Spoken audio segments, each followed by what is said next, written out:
पाटील, देवेंद्रजी शहा, विष्णू काका हिंगे पाटील, बाळासाहेब पेंडे पाटील, शरद बुटे पाटील, सगळे पाटील पाटील पाटील,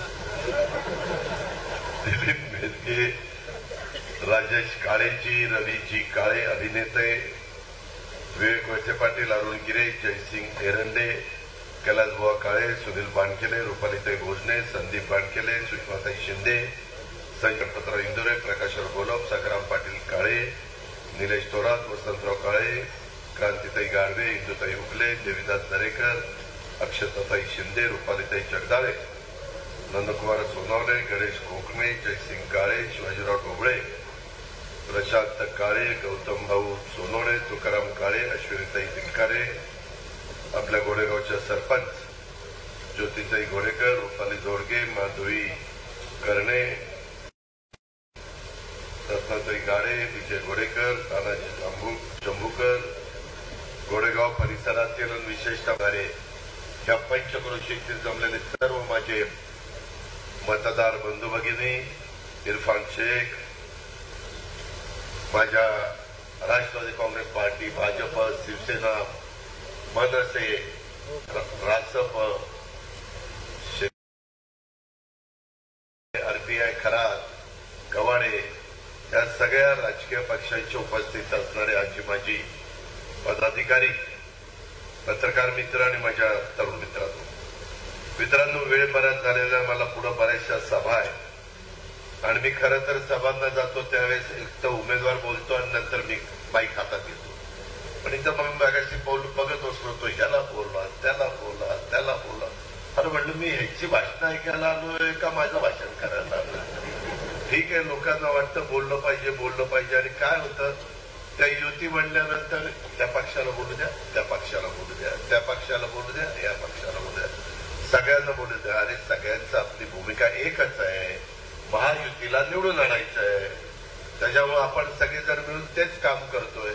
फक्त आता वेळ मर्यादित राहिला आणि कमी काळामध्ये मला जास्तीत जास्त सभा घ्यायच्यात, एकनाथराव शिंदेना घ्यायच्यात, देवेंद्रजींना घ्यायच्यात, गडकरी साहेब असतील, इतर अनेक मान्यवर, सुनील तटकरे आजपासून संध्याकाळपासून इथे येतो मला म्हणले, कारण त्यांचंही मतदान काल संपलेलं आहे. त्याच्यामुळे मी काही लोकांना सांगितलेलं की ज्यांचं मतदान संपलंय आणि ज्यांचा उपयोग शिरूर लोकसभा मतदारसंघामध्ये होऊ शकतो त्यांनी जरा इकडे या, आणि ज्यांना कुणीच ओळखत नाही त्यांनी येऊ नका, त्यांनी तिकडेच थांबा, अशा पद्धतीनं मी त्यांना सांगितलं. मित्रांनो, ठीक आहे, मी आपल्या सगळ्यांच्या समोर उभा आहे म्हणजे हा आंबेगाव तालुका. त्या आंबेगाव तालुक्यामध्ये येणारा शिरूरचा भाग, मी देखील फार तरुण वयामध्ये आदरणीय पवार साहेबांनी मला, दिलीप वळसे पाटलांना, जयंत पाटील, सुनील तटकरेंना, अशा अनेकांना संधी दिली. प्रत्येकाला कुणी ना कुणी संधी होऊ नका. इथं देखील मला आता शिवाजीराव सांगत होते की मी माग राष्ट्रवादी काँग्रेस पक्षामध्ये असताना त्या ताईंना जिल्हा परिषदेच्या करता संधी दिली. कुणी ना कुणी संधी देतात. आदरणीय पवार साहेबांना पण त्या काळात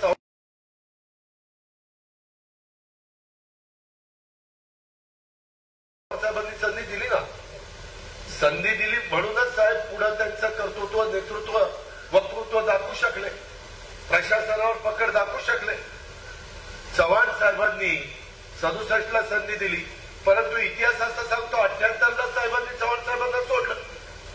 मग जे मला विचारतात किंवा माझा विचार करतात, पहिला ह्या वयात दादानी सोडायला नको होतं राव साहेबांना. अरे पण साहेबांनी पण 11 वर्षातच चव्हाण साहेबांना सोडलं. चव्हाण साहेब म्हणत होते, अरे असं करू नका, फोन घेतला नाही, लोक माझ्या सांगते पुस्तकात आहे. मी तरी 30-35 वर्ष साथ दिली. मी म्हटलं साहेब आता बघू द्या. पण साहेब म्हणायचे नाही, मी सांगतो तसंच. कधीतरी आम्हालाही वाटतं ना बघावं, मला का 60च्या वर गेलो आता मी, कधी बघायचं मला काही कळलं ना तुमचं. आणि मी करतोय ना व्यवस्थित काम, मी काही चुका करत नाही. चुका केल्या तर माझा काल झाला, मला जा विचारा. जर आम्हाला कामं करून घेता येत नसतील, सर्व जाती धर्माच्या लोकांना न्याय देण्याची भूमिका आमच्या सारख्याची नसेल, तर तुम्ही त्या तुम्ही शिवशाहू फुले आंबेडकरांची विचारधारा सोडली का? आम्ही नाही सोडली.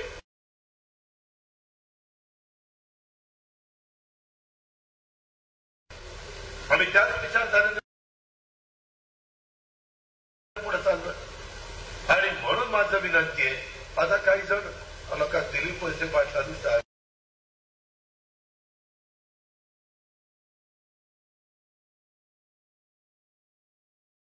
मला सोडायला नको होतं. अरे आम्ही कुठं सोडलं? आम्ही साहेबांना समजावून सांगत होतो, साहेब तुम्ही नेहमी, आम्ही यशवंतराव चव्हाण साहेबांची पुस्तकं वाचली. चव्हाण साहेबांचा इथं फोटो आहे.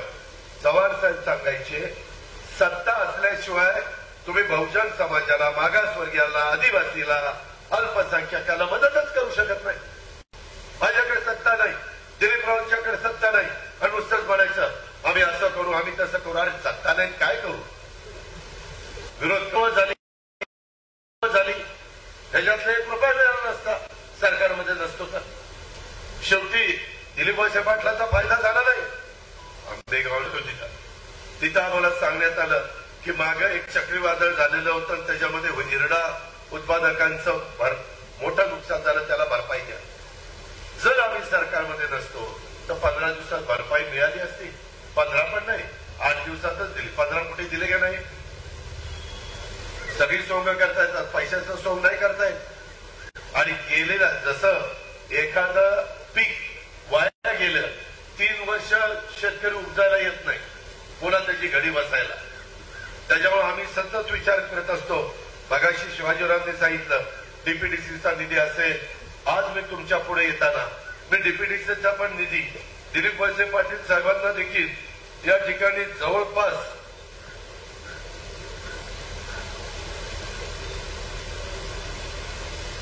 68 कोटी रुपये त्या ठिकाणी डीपीडीसी मध्ये मी त्यांना दिले.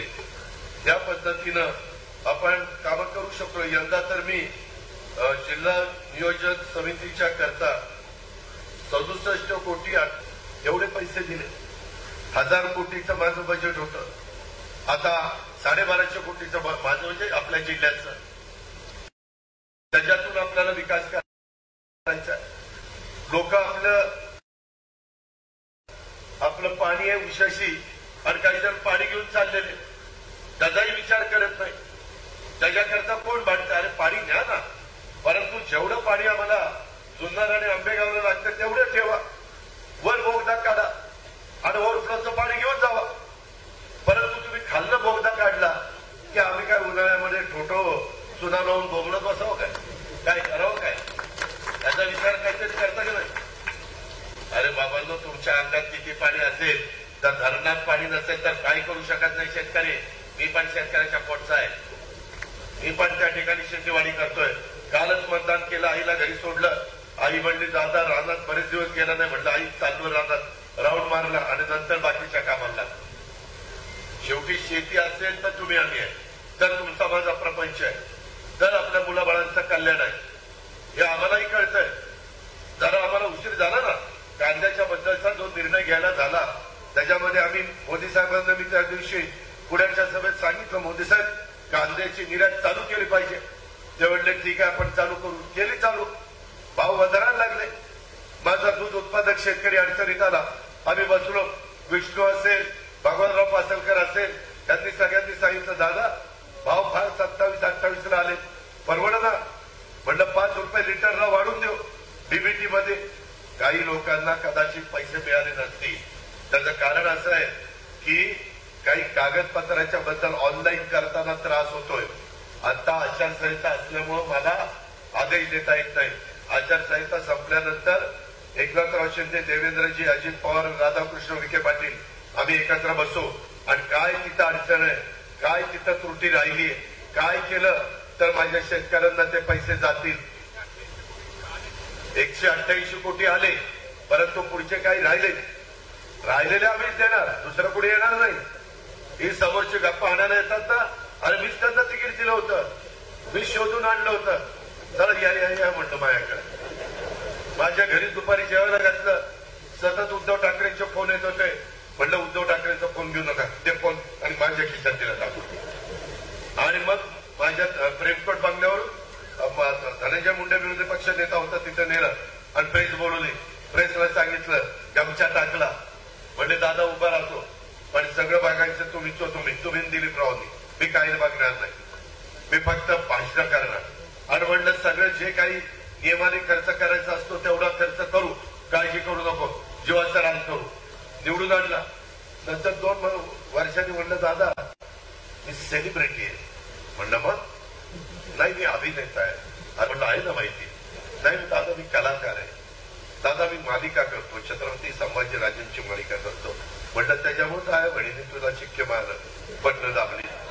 म्हणलं कारण लोक तुम्हाला छत्रपती शिवाजी महाराज आणि छत्रपती संभाजीराजांच्या भूमिकेत बघताय. असं झालं, त्याचा फायदा झाला खरंय. पण नंतर मला म्हणायला लागले दादा आपल्याला राजीनामा दे, हे आपल्याला जमत नाही. म्हणलं काय झालं? म्हणले राव आम्ही एक चित्रपट काढला महाराजांच्यावर, ते महाराज बघा पेटाऱ्यातनं पळाले, पळायच्या का वेशभूषा बदलून पळाले. त्यांनी तो चित्रपट काढला, त्याच्यात दाखवलं महाराज वेशभूषा बदलून गेले. आपल्या तर काही डोक्यात कधी शिरलं नाही. आम्हाला लहानपणापासून आमच्या शिक्षकांनी शिकवलं, आग्र्यातनं महाराजांची सुटका झाली त्यावेळेस महाराज पेटाऱ्यातनं फळं पाठवत होते. एका पेटाऱ्यात ते स्वतः बसले आणि त्यांनी पलायन केलं आणि त्यांना बरोबर त्यांनी गनिविकावा केला असं आपल्या ऐकलं. पण त्यांनी तिथं मी म्हणलं या चित्रपटात हे असं कसं काय दाखवलं? नाही म्हणले हे असंच आहे. आणि पडला ना चित्रपट. आणि म्हणले राव दादा चित्रपटाचे पैसेही नाही निघाले, काय करू? आता म्हणलं आपण काय करणार आहे? जर जास्तीचे पैसे मिळाले असते तर तुम्ही अनेक चित्रपटामध्ये ज्यांचं काम करतात ते अभिनेता रवीजी काळे एखादा चित्रपट गाजला तर तुम्हाला जेवढे पैसे दिले त्याच्यापेक्षा वाढून देत नाही प्रोड्युसर, दिग्दर्शक. जवळचं आपले. पण तोटा झाला तरी ते असं तुम्हाला म्हणत नाही तोटा झाला घेतलेले पैसे तुम्हाला माघारी दिले. असं नसतं, व्यवहार आहे. मित्रांनो मी त्यांना इतकं समजून सांगितलं, डॉक्टर कोल्हे साहेब असं करू नका, लोक आपल्याला मारतील, लोक म्हणतील यांना आधी कळलं नाही का? काही करून 5 वर्ष कडेला काढा. आणि मग ती कडेला काढली, त्याच्यावरून ते आदिवासी भागात आलेच नाही.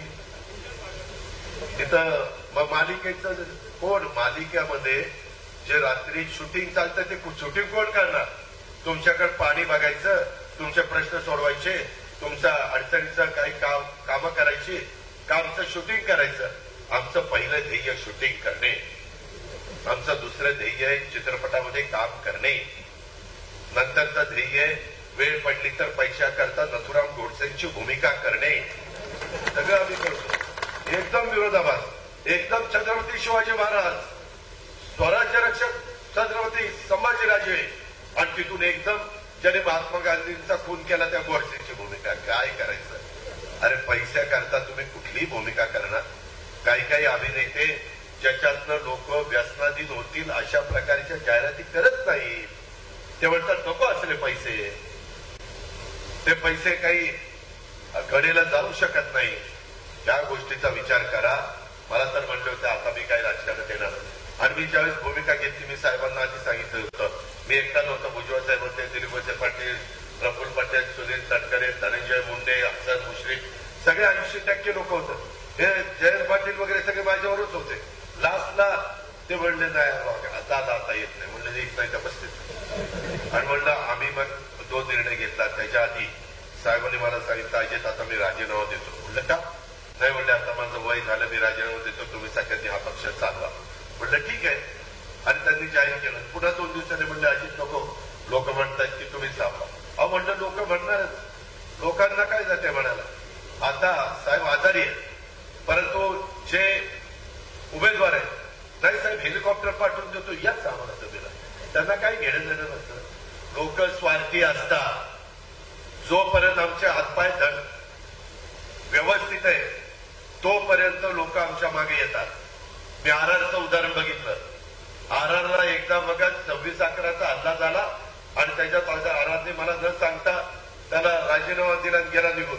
मी फोन केला, अरे कुठे गेला? म्हणलं अंजनीला आलो. म्हणलं का? म्हणले अमक्याने राजीनामा द्यायला सांगितलं. अरे म्हणलं मला सांगायचं ना, जरा ताण असतो, ताजा असल्यावर जरा शांत झाल्यावर आपोआप सगळं गार होतं. म्हणलं हे केलं असतं आपण बरोबर. नंतर मला भेटायला आला. म्हणला दादा 5-6 दिवस लोक आले नाही जात.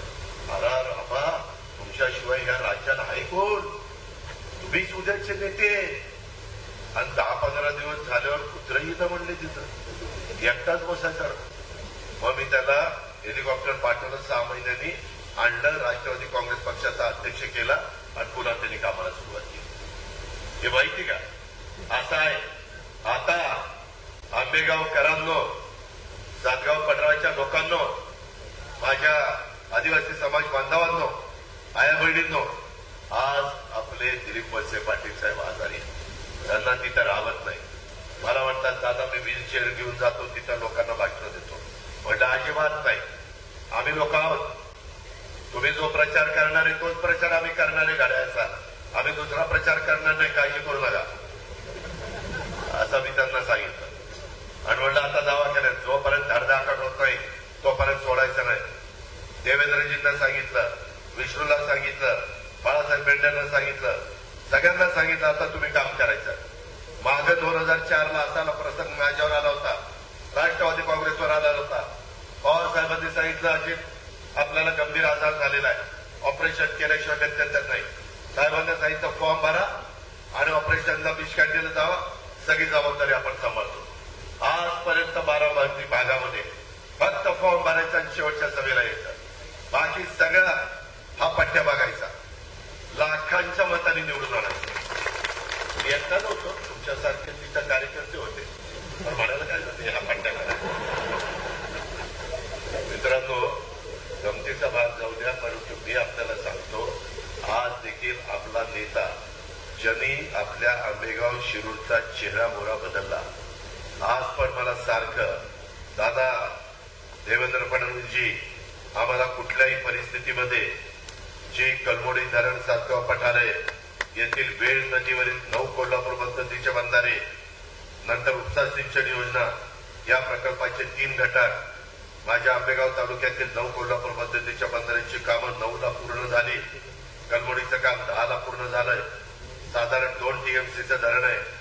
माझ्या राजगुरुनगर तालुक्यातल्या पहिल्या टप्प्यामध्ये उपसा सिंचन योजनेमध्ये 32 आणि 8 40 4,000 एकर आणि तिसऱ्या टप्प्यानंतर आंबेगाव तालुक्यातलं साधारण 3,006 7,500-8,000 एकर एवढं सिंचन क्षेत्र मूळ प्रकल्प अहवालाप्रमाणे आहे. आणि 200 कोटी रुपयांचं सुप्रमा आता आपण त्याच्यामध्ये दिलेली आहे. आतापर्यंत 58 कोटी रुपये खर्च केलाय. परंतु दिलीप वळसे पाटलांना जसं त्यांच्या गावामध्ये पाणी द्यावंसं वाटतं तसं खेडचे आमदार दिलीपराव मोहिते पाटील त्यांनाही वाटतं. त्यांनी 22 जुलैला एक निवेदन दिलंय आणि त्याच्यातून आदिवासी विभागाकडनं आपण 15 कोटी रुपयांचा निधी उपलब्ध करून दिलाय. आदिवासी त्यांच्या भागातल्या देखील गावांना पाणी उपलब्ध करून देण्यासाठी धरण ते चासकमान धरण या दरम्यान नदीवर 2 कलमोडी धरण ते चासकमान 2 बंधारे आणि 2 उपसा सिंचन योजना आश्वासित केलं होतं. त्याच्यात कारवाई झाली नाही, तेही करा. आपल्याला त्याच्यातनं दोघांचा मिळून मार्ग काढायचा आहे. तुम्हालाही समाधानी करायचं आहे, त्यांनाही समाधानी करायचं आहे. जसं पूर्वी सांगितलं जायचं 1 तीळ 7 जणांमध्ये वाटून खावा, तसंही आपण करणार आहे. काळजी करू नका. त्याच्यामध्ये आपण खेडवाल्यांना पण मदत करणार, तुम्हालाही मदत करणार आणि आम्ही शब्दाचे पक्के आहोत. जे सांगेल तसं आम्ही करतो. अर्थमंत्री म्हणून मी आहे, देवेंद्र फडणवीस जलसंपदा मंत्री आहे. जलसंपदा मंत्री आणि अर्थमंत्री दोघांची जोड झाली की काम झालं म्हणून समजा. त्याबद्दल आपण काही काळातली कामं आज कसं माझं आंबेगाव बदलत गेलं, कसं 12 शिरूर आणि आंबेगाव विधानसभा मतदारसंघ बदलत गेला. पूर्वी शिवाजीराव आपल्या बरोबरच होते, परंतु त्यांनी त्यावेळेस उमेदवारी मागितली. आम्हाला वाटलं की आता काँग्रेस आणि राष्ट्रवादी एक आली. त्यावेळेस काँग्रेस विरोधात लढून देखील आपण अशोकरावांना मोहोळला खेड लोकसभा मतदारसंघात निवडून आलो. अशोकराव मोहोळ त्यावेळेस पुन्हा त्यांना तिकीट दिलं. अशोकरावांना वाटलं की आता तर काँग्रेस आणि राष्ट्रवादी एक, समोर तर काहीच नाही. या पट्ट्याने घेतलं तिकीट धनुष्यबाणाचं. अजी पोकरला सगळं माहिती होतं. कुठं बरोबर पोकरायचं, कुठं बरोबर जायचं, रात्रीच गडी इकडे तिकडे जायचा कुठं आणि पोखर बघतोय निकाल तर उलटाच लागला. शिवाजीराव पाटील मुलाला अण्णाला म्हणला अण्णा कसं आलं का दादा, असं कसं काय झालं, आता झालं काय पटतं. शिक्के मारले तेव्हा शिक्के मारत होते, शिक्के मारले झालं म्हणलं.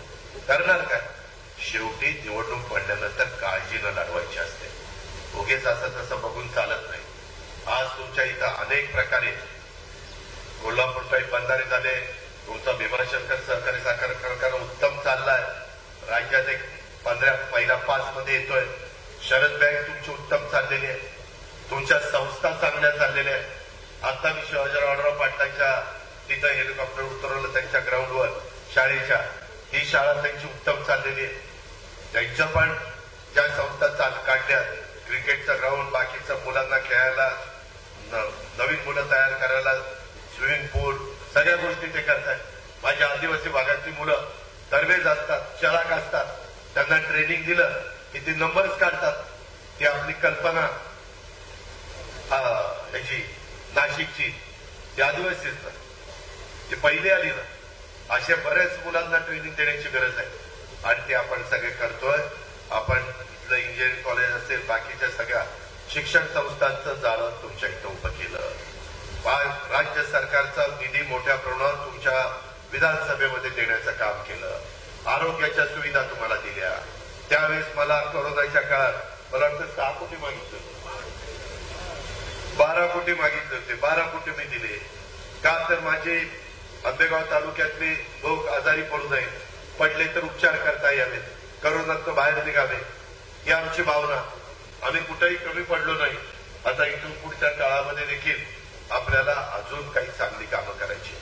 मित्रांनो, जसं दिलीप वळसे पाटील आज आजारी आहेत, तुमची जबाबदारी वाढली, कार्यकर्त्यांची वाढली, मतदारांची वाढली, आई वडील तुमची पण वाढलेली. त्याच्याकरता मी सांगतो, आम्ही बारामतीमध्ये लोकसभेला कुणी आम्ही उमेदवार उभा करू, लाखाच्या आत मी कधी लीड द्यायचो नाही. मी तर विधानसभेला 1,68,000 सगळ्यांचे डिपॉझिट जप्त करायचो, मी नाही मतदार करायचे. असलं आपल्याकडे काम आहे. का तर आम्ही लोकांची कामं करतो. तुमच्याकडे पण या दोघांनी कामं केली. आता ही दोघं एकत्र आहेत. मागे तुम्ही काय करायचा? आढळरावला चालवायचा लोकसभेला आणि विधानसभेला चालवायचा दिलीपरावला. दोन्ही आपली सगळ्या नगरीवर आपलं पाय. आता तरी एकाच बाजूला आहे. आता तर समोर काही करायचं कारणच नाही. समोरच्या बटनाचा विचारही करण्याचं कारण नाही. कारण त्यांनी 5 वर्षामध्ये काय केलं? आपली पुणे आणि नाशिक रेल्वे पण केली नाही. आपली वाहतुकीची कोंडी सोडवण्याच्या करता नॅशनल हायवेच्या निमित्तानं जी कामं करायला पाहिजे होती ती केली नाही. मी आता टीका केली की मला लोकांना दाखवतात, एवढी पत्र दादांना दिली पण दादांनी मला पैसे दिले नाही. अरे कधी पत्र दिली? तिथं मालिकेचं शूटिंग करायचं, कुठं पत्र दिली? आता त्याच्या तारखा टाकतो, आता सांगतो पत्र दिली. काही कुठं बोलतात? मी शिवाजीरावांना पैसे दिले, ते महायुतीमध्ये होते म्हणून. मग राष्ट्रवादीमध्ये असताना पैसे दिले नसते? शरद बुटे पाटील एकेकाळी माझाच कार्यकर्ता का मला सोडून गेला कुणाला माहिती. परंतु आता तिकडे आता करतो की नाही, ते भेदभाव करत नाही. कारण मला माहितीये पुढं कधीतरी माझ्याकडे येणारच आहे. आपण काही कुणाचं वाईट केलं नाही आणि कुणाचा बाण पण राखला नाही. त्यामुळं माझी आपल्याला सगळ्यांना विनंती आहे, एक परिवार म्हणून आपण काम करतोय.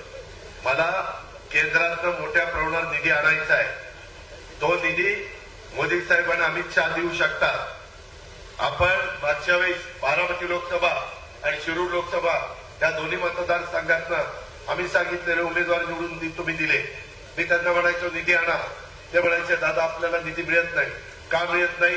तर आम्ही त्यांच्यावर रोज टीका करण्याची भाषणं करतो. म्हणलं तुम्ही कशा टीका करताय? आपल्याला निधी पाहिजे तर जरा थोडस काही वेळेस 2 पावलं पुढे मागे सरकायचं. मी देखील विरोधी पक्षात असताना पुढे 2 पावलं सरकायचो, कधी 2 पावलं मागे सरकायचो. कारण आपलं जनतेचं काम आहे. आपण काय आपलं वैयक्तिक आपल्याकरता मागतोय, जनतेकरता मागतोय. वाईट काय त्याच्यात? आणि या पद्धतीनं आम्ही लोकांनी तिथं काम केलेलं आहे. माझी तुम्हाला विनंती, उन्हाळ्याची तीव्रता आहे, सारखं कुणाचा रुमाल चालू आहे, सारखं वारं चालू आहे. का तर गरमच फार होत आहे. पण अहो काल तर मला सोलापूर का धाराशिव मध्ये लाईनीत उभा असताना उष्माघाताचा शॉक बसला. मतदान करायला आले होते तेव्हा. अशा पद्धतीनं घडतं. काळजी घ्या, पाणी प्या. दुसरं काही पिऊ नका. त्याच्यामध्ये आपल्या आरोग्याला पाणी चांगलं असतं आणि त्याच्यातून तुमचं आरोग्य चांगलं ठेवा. राहिलेले 2-3 दिवस 4 दिवस अफवांच्यावर विश्वास ठेवू नका. काही जण भावनिक करतील. मी माझ्याही बारामतीकरांना शेवटपर्यंत सांगत होतो. तिथं शेवटच्या सभेत आमचे पुतणे रडले. म्हणलं का रे तुला आत्ताच रडायचं आठवलं? इतके दिवस नाही रडणं आठवलं? हे असलंच. रडून प्रश्न तुमचे सुटणार नाही. गलमोडीची कामं रडून होणार नाही.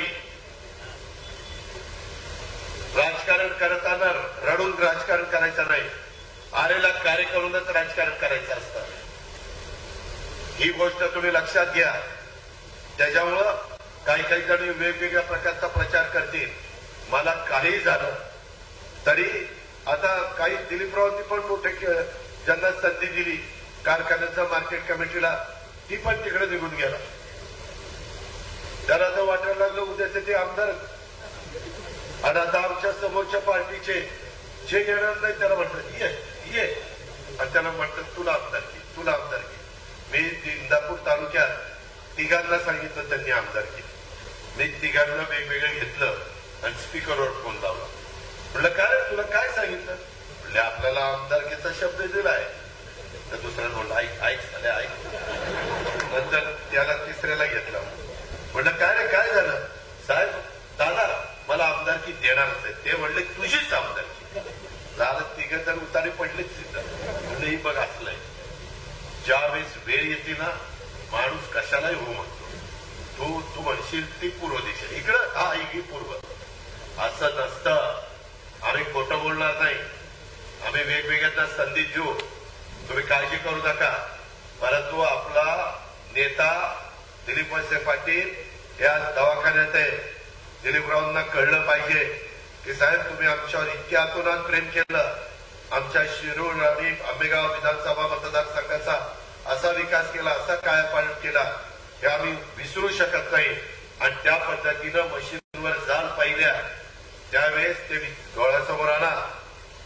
दिलीपरावांनी केलेली कामं, आम्ही पण आमच्या परीनं केलेली कामं आणि उद्याच्या काळात कोण काम करणार आहे? उगवता सूर्य कुठं येते बघा. आणि त्या पद्धतीनं पहिलंच बटन त्या घड्याळाच्या समोरचं दाबायचंय. ती दाबा. त्यांचं एकदा दोनदा तीनदा झालं, चौथ्यांदा आपणच पाडलंय. परंतु चौथ्यांदा आता आपल्यालाच निवडून आणायचंय. सावकार मारायला निघाले शिवाजीराव.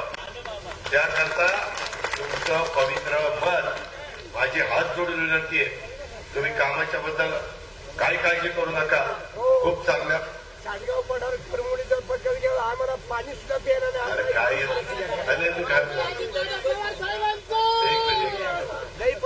गोळा घातला होता काय काल काय अहो साहेब याच्याबद्दल बोललो. साहेब बोललो मी. आपण ऐकलं नाही माझं.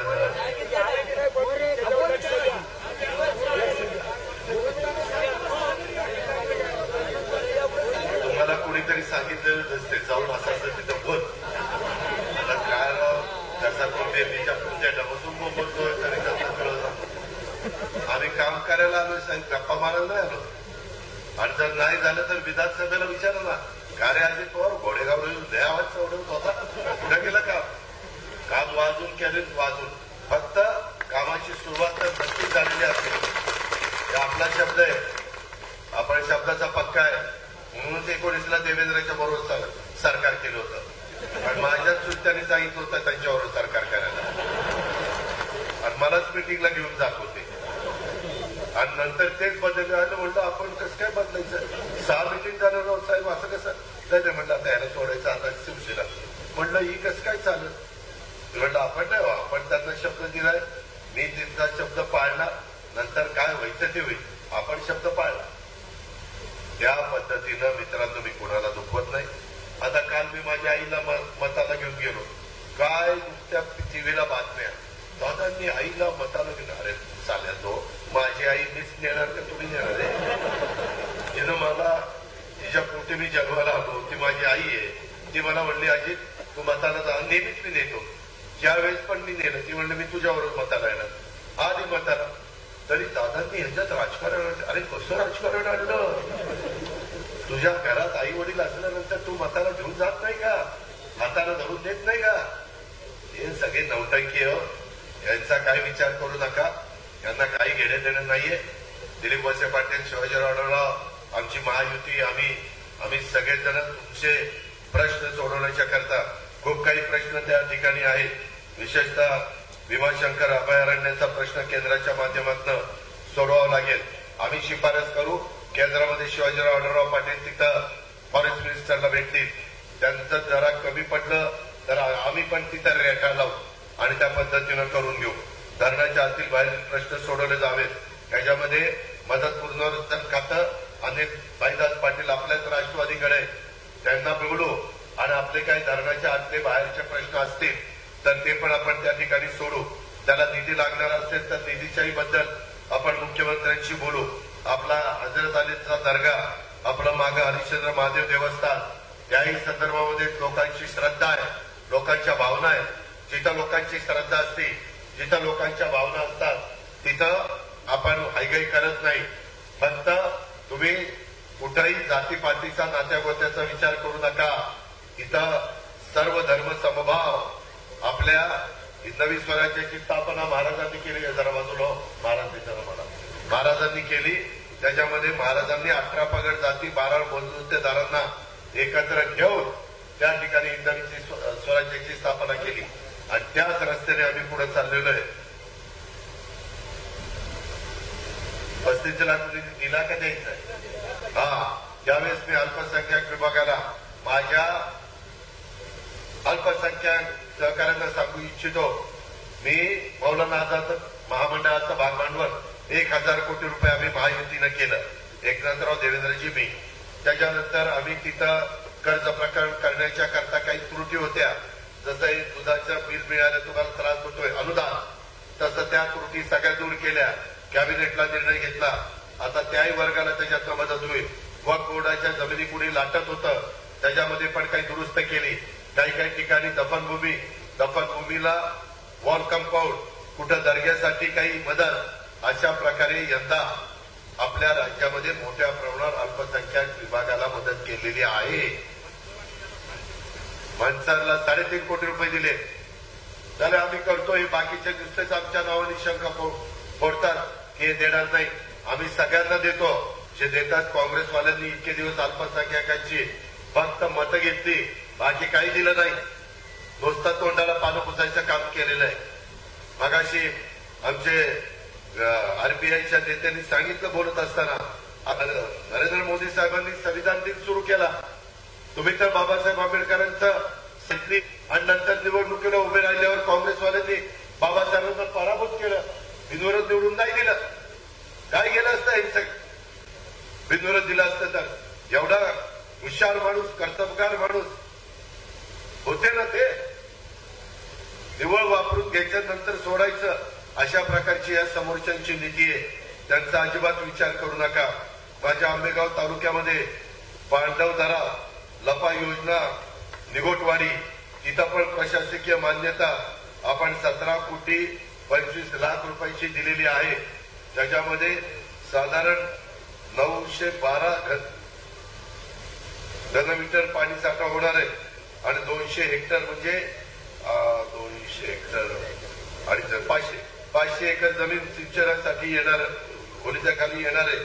त्याचा कार्यारंभ 10/2/23 ला आदेश मेसर्स पाटील कन्स्ट्रक्शन पुणे यांना दिला गेलेला आहे. वन खात्याचं एनओसी प्रमाणपत्र मिळण्याचा प्रस्ताव मिळाल्यानंतर कामाला सुरुवात होणार आहे. वर्क ऑर्डर वगैरे सगळं झालंय. एनओसी आता ते आणतील आणि ते काम सुरू करतील. त्याबद्दल काही काळजी करू नका. त्याच्या संदर्भामध्ये आणखीन वेगवेगळ्या प्रकारचे काही प्रश्न मला इतर सहकारी मित्रांनी दिलेले आहेत. त्याही कामामध्ये मी तुमचा पालकमंत्री या नात्याने लक्ष घालीन. आपण अजिबात भावनिक होऊ नका. मी दिलीप वळसे पाटील, आम्ही सगळे, छगन भुजबळ, आम्ही सगळे चांगलं काम करून दाखवू. आजही आम्ही चांगलं काम करतोय. कुठं चुकलं तर सांगा. अजित पवार इथं चुकलं. जो काम करतो तो चुकतो. जे काम करत नाही तो बिनचूक असतो. कारण ते काम करत नाही, ते नुसतं शूटिंगला जातो. मुंबईला, ही गोष्ट लक्षात ठेवा, वाईट वाटून घेऊ नका. खरं आहे ते सांगतो, 5 वर्ष वाया गेली. तो बॅकलॉग भरून काढायचा आहे आणि तो बॅकलॉग भरून काढायला केंद्राची आणि राज्याची मदत लागणार आहे. राज्यात आम्ही आहोतच, परंतु केंद्रात पण मोदी साहेब तिथे येणार आहेत असा जनतेचा देशातल्या कौल आहे. त्याच्यात माझ्या शिरूर आंबेगाव विधानसभा मतदारसंघाच्या मतदारांनी किंवा आंबेगाव शिरूर मतदारसंघाच्या मतदारांनी पण कुठं मागं राहू नका अशी माझी तुम्हाला हात जोडून विनंती आहे. अजिबात. नाहीतर आता राष्ट्रवादीचा करतो म्हणून भाजपने मागं हटायचं, हे भाजपचा करतो म्हणून राष्ट्रवादीने मागं हटायचं. आता कोण बघणार आहे? असं करू नका. दिलीपराव तिथं बसून त्यांची माणसं त्यांनी पेरली. रोज विचारतायत कोण कोण काय करतंय, कोण नुसतंच वरवर करतंय, कोण आतनं करतंय, कोण बाहेरनं करतंय. हे सगळं त्यांना माहिती आहे. आपण देखील ज्यावेळेस आपल्या घरातली एखादी व्यक्ती आजारी असते, दवाखान्यात ऍडमिट असते, त्यावेळेस तुमची आमची जबाबदारी जास्त असते. त्या जबाबदारीचं भान ठेवा आणि शिवाजीराव आढळराव पाटलांना घड्याळाच्या समोरचं बटन दाबून प्रचंड मताधिक्यांनी महायुतीचे उमेदवार म्हणून लोकसभेमध्ये पाठवा. जे काही आपली कामं केंद्राचा कोट्यवधी रुपयाचा निधी आणण्याच्या करता ते मी, एकनाथराव शिंदे, देवेंद्र फडणवीस, आम्ही सगळे, दिलीप वळसे पाटील, आम्ही सगळेजण त्या बाबतीमध्ये यशस्वी होऊ हा विश्वास मी तुम्हाला त्या निमित्तानं देतो. भर दुपारच्या वेळेस आपण एवढ्या मोठ्या संख्येने उपस्थित राहिला. आया बहिणींनो, तुम्ही पण उपस्थित राहिला. तुम्हाला पण चांगलं केलंय. पुढच्या निवडणुकीत 29ला 181 जागा 543 सोडून महिला काय तुमचाही चान्स लागेल कदाचित. पुढच्या वेळेस आहेत तुम्ही आता आमच्या विधानसभेमध्ये. आम्हाला सांभाळून घ्या फक्त तिथं निवडून आलो तर. एवढी फक्त विनंती करतो आया बहिणींना, मुलींना. अधिक न बोलता